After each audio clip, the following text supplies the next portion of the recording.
भूमनपुर नामक एक गांव में राजू नामक एक धोबी और उसकी बेटी रेखा रहते थे।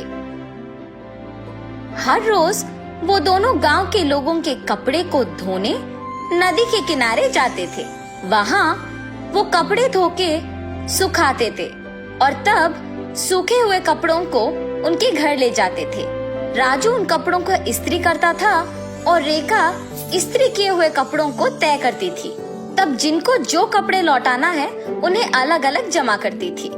ऐसे हर दिन वो मेहनत करके पैसे कमाते थे और ऐसे ही कुछ दिन बीत जाते हैं। एक दिन नदी के किनारे जब राजू अपनी बेटी के साथ कपड़े धो रहा था, तब एक भूत उन्हें देखना शुरू करती है।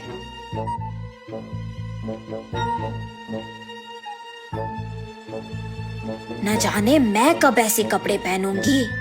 ऐसे उन कपड़ों के पास जाकर उन्हें पकड़ने की कोशिश करती है, लेकिन उन्हें पकड़ नहीं पाती है। तब क्या मैं इस कारण इन कपड़ों को पकड़ नहीं पा रही हूँ कि मैं एक भूत हूँ? ऐसे सोचकर राजू की बेटी रेखा की ओर देखती है। बिना कुछ सोचे समझे उसके अंदर घुस जाती है। घुसने के तुरंत बाद लाल लहंगा और जैकेट मौजूद जगह को भाग के जाती है और हाथों में कपड़ों को पकड़ के बहुत खुश हो जाती है। बेटी को ऐसे अजीब तरह से पेश आते देख राजू कहता है, हाँ क्या हुआ तुम्हें रेखा? वहाँ खड़ी हो, बहुत सारा काम है, चलो। लेकिन रेखा में भूत घुसने के कारण वो कुछ नहीं कहती है। तब राजू उसके पास जाता है। रेखा गुस्से से अपनी पिता की ओर बड़ी आंखों से और लंबी नाखून के साथ देखती है। उसे ऐसे देख उसके पिता डर जाते हैं। पापा, मुझे ये अच्छा लगा है और मैं यही पहनूंगी, ऐसे कह के वहाँ से चली जाती है। रेखा को ऐसे देख उसके पिता डर डर के घर धीरे से सारे कपड़े लेके पहुँचते हैं। तब तक रेखा वहाँ उसको जो कपड़े पसंद आए वो सारे पहन के तैयार होती है। अपने आप को वो सुंदर कपड़े पहने हुए आईने में देख बहुत खुश हो जाती है। हम सबको वो दिखने में रेखा थी, मगर उसको उसकी असली रूप एक भूत के ही रूप में दिखती थी। और ऐसे ही हर रोज आए हुए कपड़ों में अपने पसंदीदा कपड़े चुनकर उन्हें पहन के तैयार होके अपने आप को आईने में देख खुश होती थी। दिन प्रतिदिन उसका तैयार होने की चाहत बढ़ती जाती है। राक्षस की तरह अपनी बेटी का व्यवहार देख राजू परेशान होता था, मगर अपनी बेटी की सच्चाई को किसी से कह भी नहीं पाता था, और अगर कहा भी तो वो ये सोच के डर जाता था कि उसका नतीजा क्या होगा। एक दिन जब गांव के जमींदार राजू को धोने के लिए कपड़े लेने के लिए बुलाते हैं, तो राजू वहां जाता है। कपड़े लेके जब राजू वापस घर पहुंचता है तो सारे कपड़े बाहर निकालता है। तब रेखा उन कपड़ों के पास आके उसमें पीले रंग लहंगा और लाल जैकेट लेके वहां से चली जाती है। जब राजू को कपड़े लौटाने का समय आया तो वो देखता है कि उसमें पीली लहंगा और लाल जैकेट नहीं है। तब वो सोचता है कि जरूर ये रेखा के ही पास होगा। रेखा के कमरे में जाके देखने पर वो उन्हीं कपड़ों में तैयार होके आईने के सामने खड़े होके अपने आप को देखते ही रहती है। आईने में भूत का डरावना चेहरा देख राजू डर के मारे चिल्लाता है, हाँ?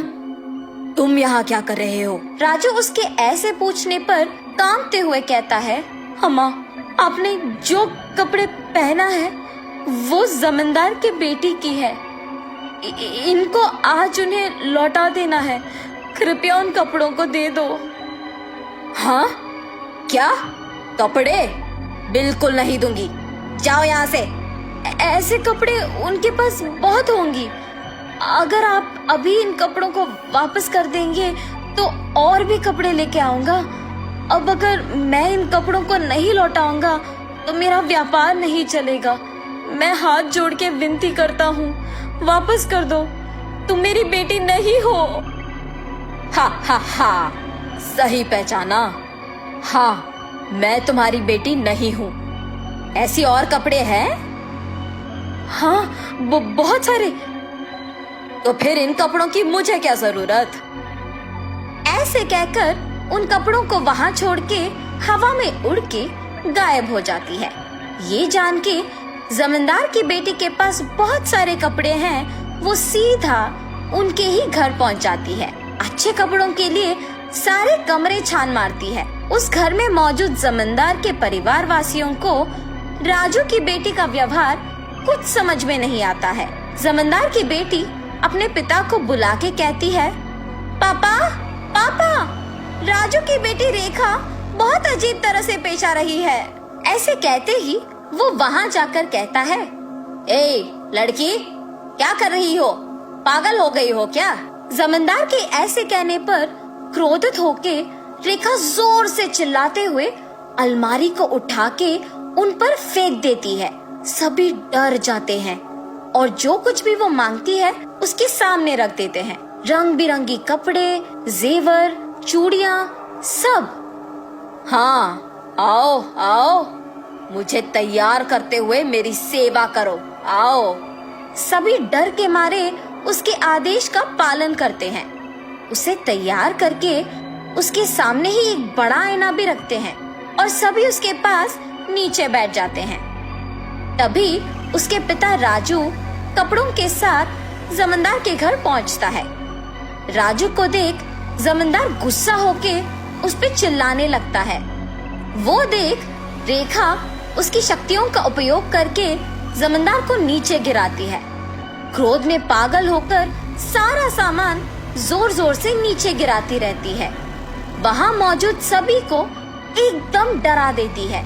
एक स्वामी जी ये सब नहीं देख पाते हैं और जमींदार के घर पहुँच जाते हैं। सीधा रेखा के पास जाकर उस पे गंगा जल डालते हैं। कुछ मंत्रों का प्रयोग करके रेखा से उस भूत को बाहर लाके उसे एक बोतल में बंद कर देते हैं।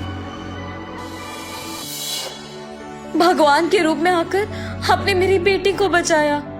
उस स्वामी जी का धन्यवाद करके जमींदार से भी माफी मांगकर वहाँ से चले जाता है।